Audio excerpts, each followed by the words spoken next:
Alors bonjour, ici François Poisson pour Télécœur. En direct de Fortierville, je suis en compagnie de Madame Marjolaine Mainville des Tricoltins de Marjolaine. Alors parlez-nous de ce que vous faites. Ben moi, littéralement, je m'amuse avec le tricotin. Je m'amuse à créer des choses, autant des décorations que des accessoires mode. Euh, J'utilise beaucoup les formes, les couleurs, les textures pour vraiment m'éclater, pour faire des choses qui sortent un peu de l'ordinaire. Et aussi, je suis tout en train de travailler tout un volet pour inspirer les autres à créer aussi à partir du tricotin. Parce que je trouve ça plus facile que le tricot avec les broches. Ça peut être accessible là, pour plusieurs personnes. Fait que j'essaie de partager ma passion là-dessus. Puis encourager le monde à servir de leur imagination aussi pour pousser plus loin. Là. Pour ceux qui ne connaîtraient pas le tricotin, en avez-vous un pas loin à nous présenter?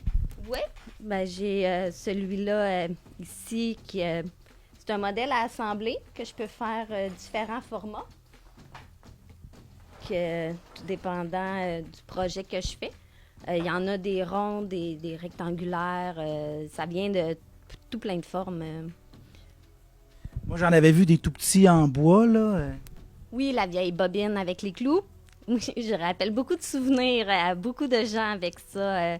Mais il y en existe encore des modèles avec quatre dents, que moi j'appelle, là, qui permettent de faire des tubes plus petits.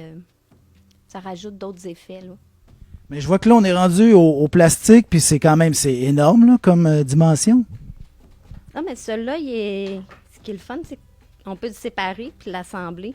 Donc, tout dépendant le projet en cours, je peux utiliser, faire plusieurs formats. Mais oui, la plupart sont en plastique. Il y en existe encore en bois, des modèles peut-être plus antiques, ou il y en a qui en font de façon artisanale aussi, encore en bois. Là. En plastique, ils sont plus modulables, donc ça donne une plus grande éventail de possibilités. Oui, c'est ça. Avec un ensemble comme ça, mais je suis un peu moins limitée qu'avec les ronds que je peux faire juste à un maximum de grandeur. Là. Malgré qu'avec un peu d'imagination, là, même avec un morceau comme ça, on pourrait arriver à faire une couverture. Prendre de la patience, de l'imagination, mais ça se fait. Vous me disiez que vous aviez un grand projet en cours. Parlez-nous-en un peu. Oui, bien là, je suis en train de faire 4 housses de coussins à motif d'encre à bateau qui vont aller justement sur un bateau là, pour une famille qui s'en va faire un voyage pendant 1 an de temps. Mes coussins vont beaucoup voyager. Donc, c'est une commande. Oui, celle-là, c'est une commande spéciale. Je m'amuse à y envoyer des photos. Chaque fois que j'ai fini quelque chose pour que ça soit approuvé, là, puis être sûr qu'ils aiment le résultat final. Là. Disons, comment ça se répartit au niveau de vos revenus avec votre compagnie? Vous donnez des cours, vous répondez à des commandes? Comment ça se passe? Ben, j'ai 2 volets. Le volet production, que soit je m'amuse à créer, j'ai tout le temps un projet en cours. Fait que je m'amuse à créer, je fais d'un format ou un modèle, puis je le mets à vendre. Sinon, je prends les demandes spéciales pour vraiment que... Pour les décorations, ben, je m'assure que ça harmonise au décor, que ça réponde aux besoins du client ou de la cliente. Puis les accessoires, ben, ça va avec leur goût, le modèle, la grandeur pour un ajustement. Puis le volet, ben, inspiration, ben, j'ai les ateliers que je donne à la maison, j'ai les camps que je vais offrir à partir de cet été, qui est un projet plus long. Parce que les ateliers, c'est 2 blocs de 2 heures et demie avec un petit projet. Les camps, ben, c'est sur 16 heures de tricot. L'été, ben, j'ai garde sur l'heure du dîner aussi, donc ça fait un 20 heures qui passent avec moi. Là. Sur 4 jours, j'ai mis des fins de semaine en septembre et j'ai ouvert un bloc de les lundis soirs. 8 lundis pendant 2 heures de temps pour permettre de faire justement des plus gros projets de décoration parce que ça prend quand même du temps. Là. Là, on est dans votre atelier, c'est là que vous créez. Pour ce qui est de la vente, pour ce qui est des camps, des ateliers avec d'autres personnes, ça se fait où, ça? Les camps, les ateliers se font chez nous pour le moment. Ensuite, le reste, ben, j'ai une boutique Etsy en ligne. J'ai certaines décorations qui sont disponibles aussi sur le site de création Perle Rare, qui a un volet décoration pour enfants. Et j'ai certaines œuvres aussi qui sont dans une boutique, le Repère des Arts à Verchères, qui est pour l'instant la seule place physique où on peut aller se procurer des choses. Moi, sinon, en ligne, là, je suis sur toutes les plateformes, Facebook, Instagram, TikTok et LinkedIn. Fait que je prends les commandes personnalisées là-dessus, puis on communique par messagerie. Ça se passe bien, généralement. Vous êtes bien organisé. Est-ce que ça fait longtemps que vous faites ça? J'ai commencé officiellement ma compagnie en septembre 2020. Mais ça fait environ 6 ans, je crois, que j'ai commencé à découvrir le tricotin. Je me faisais des projets, j'ai fait des couvertures pour les enfants, là, vraiment des gros projets. Ensuite, ma mère m'a parlé, tu pourrais faire des petits tapis décoratifs. Elle m'avait envoyé un modèle fait au crochet, en tube, que là, moi, je me suis mis à l'adapter avec ce que j'avais accès. De fil en aiguille, mais je me suis mis à développer d'autres modèles. Puis j'ai un cahier de notes, que j'ai toutes des notes pour... ça devient comme une recette un peu là, pour faire les créations. Donc après ça, je peux les refaire facilement. Puis je m'amuse tout le temps à me donner des nouveaux défis et à pousser plus loin, là. Vous êtes devenue une professionnelle du tricotin, si je comprends bien. Est-ce qu'il y a comme pas une guilde, là, mais est-ce qu'il y en a d'autres? Puis est-ce que vous partagez? Puis... Il y en a beaucoup en France. Il y a des groupes sur Facebook, là, mais la plupart des membres viennent de la France. Mais ici, ça, j'essaye. Dans la région, on n'est pas beaucoup. Je pense que j'en connais une autre qui fait des créations au tricotin aussi. Mais c'est ça, moi, je m'amuse à vouloir essayer de rendre ça populaire, puis de ramener ça un peu, puis de montrer que c'est pas juste des trucs, des fleurs, puis des prénoms en lettres tracées, là. Donc, il y a beaucoup de choses qu'on peut faire avec ça, là. Dont votre veste, je pense? Oui! C'est pour ça que je l'ai mis. Celle-là, je m'étais amusée. J'avais découvert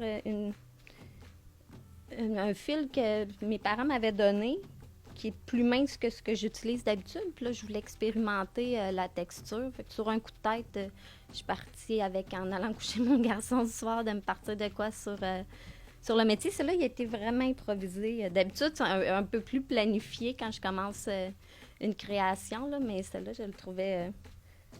j'ai changé d'idée, ben pas d'idée, mais j'ai changé un peu de la vocation au fur et à mesure que je le faisais, là. Une fois que vous avez comme ça établi un patron, ou est-ce que vous en refaites d'autres? Parce que là, les gens vont vous voir avec, vont dire « Hey, j'en veux un moi aussi ». Bien, après ça, je peux le refaire. J'ai plein de modèles que, justement, récemment, j'ai mis en ligne toutes des photos avec différents modèles. J'essaie d'en faire un, puis des fois d'attendre qu'ils partent avant d'en faire un autre.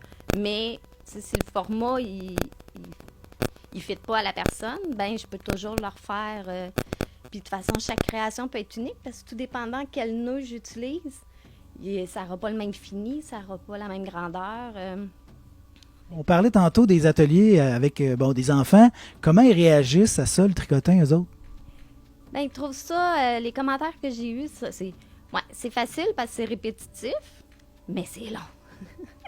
Ils sont bien contents des fois en discutant. Ben, je leur permets de prendre une pause, puis là, moi, je les avance un peu. Fait que là, ils trouvent ça le fun parce qu'on suit vraiment, comme exemple, ceux qui sont venus faire des bandeaux, mais c'est eux autres qui choisissaient les couleurs, la séquence de couleurs pour varier. Fait que, puis, tout en discutant, puis montrant, puis rendre ça agréable, là, mais qu'il faut que ça rentre dans le temps. Mais des fois, j'ai même pas le choix d'avancer un petit peu, là. Oui, parce qu'ils finissent avec une création, ils repartent. Oui, ils finissent avec. Fait qu'il faut vraiment que je m'assure qu'au bout du délai, soit de 5 heures ou de 16 heures, que ce soit complété puis qu'ils puissent repartir. Fait que des fois, j'ai pas le choix d'avancer un petit peu, mais l'enfant est toujours au courant, là. Il ne reviendra pas, puis surprise, oups, ça a avancé full, là, c'est comme une entente de dire, ben là, on a fait ça, il nous reste ça à faire sur tant de temps, fait que je vais t'avancer jusque-là pour être sûr. Puis ils sont fiers après ça, quand ils repartent avec, là, de dire, c'est moi qui l'ai fait. Est-ce qu'il y en a qui sont des naturels du tricotin, là, qui vont l'avoir tout de suite? Oui, il y en a, parce que ça prend quand même un peu de patience, de la motivation aussi pour le faire, parce que c'est long. Les projets pour les ateliers, moi, je m'étais chronométrée pour quelque chose que je faisais en 1 heure. Puis je me suis vite rendu compte que les enfants, ben, moi, dans le fond, je tricote à peu près 4 fois plus vite qu'eux autres. Fait que, mais tu sais, c'est des très petits projets, puis j'ai eu de la difficulté à en trouver que moi, je faisais en 1 heure. C'est pas évident, là. Ça prend quand même du temps. C'est pas quelque chose que tu peux faire en 10 minutes sur le coin d'une table, là. Ça prend le temps de prendre le temps. Puis vous avez parlé plusieurs fois de la patience. Alors, je comprends que vous êtes quelqu'un de très patient à la base. Pour ça, oui. Pas pour tout, là, mais pour... je vois pas le temps passer, là. Quand j'ai fait mon cours de lancement d'entreprise, là, je me faisais quasiment chicaner par mon coach en disant combien de temps ça te prend? Je sais pas, moi. J'en fais par-ci, par-là, je me lève, je vais me refaire un café, je vais partir une brassée de lavage, je reviens, je retricote. Je vais coucher les enfants, je retourne, je retricote. Fait qu'il a fallu que je prenne le temps de m'asseoir puis de calculer combien de temps ça me prenait. Puis des fois, je m'en rends pas compte. Je fais des choses, puis je me prends des notes, mettons, comme pour celle-là, ben, j'ai mesuré sur 5 rangs, ça m'a pris tant de temps. Fait qu'après ça, je le multiplie sur la longueur. Fait que c'est juste à la fin, quand je me mets à faire les calculs, que tu fais comme mon Dieu, j'ai passé 20 heures là-dessus, j'ai passé 25 heures. Je l'ai pas vu le temps passer, là.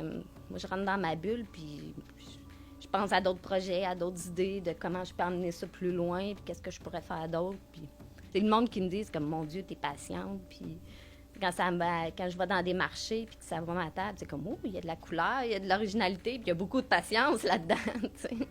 Ça a dû faire du bien, ça, pendant la pandémie, de pouvoir un peu s'évader comme ça, partir dans une bulle. Puis on parlait de vision, on parlait d'idées constantes. C'est quoi l'avenir des tricotins de Marjolaine?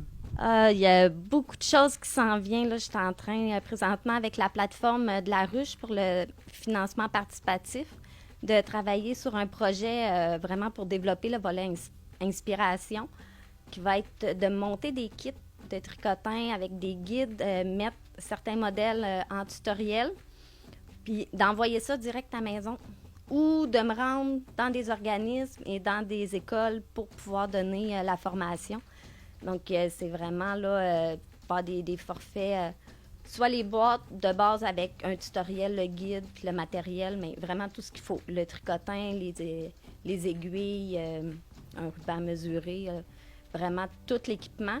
Bon, les versions de luxe avec la laine compris, avec le tutoriel, et forfait abonnement aussi. Fait 4 boîtes par année prêtes à tricoter que le monde reçoit à la maison.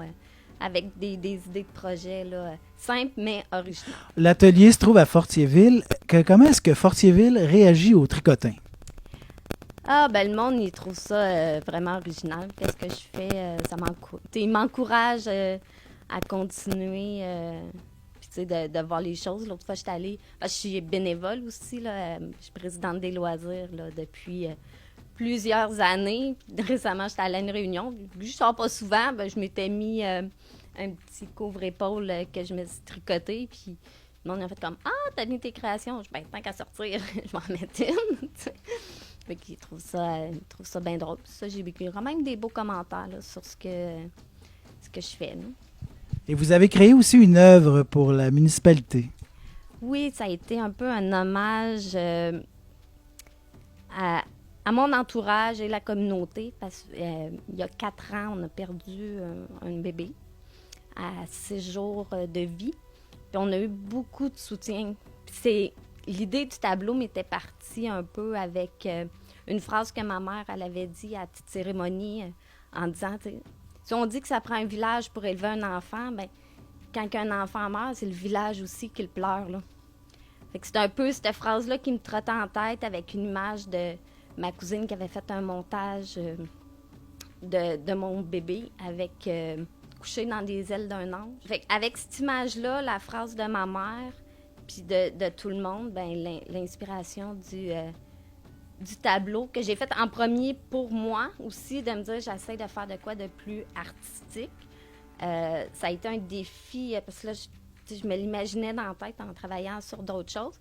Puis en ayant fait justement l'exercice des échantillons, que là, j'ai vu les textures, ben là, je réfléchissais beaucoup à comment faire le visage du bébé.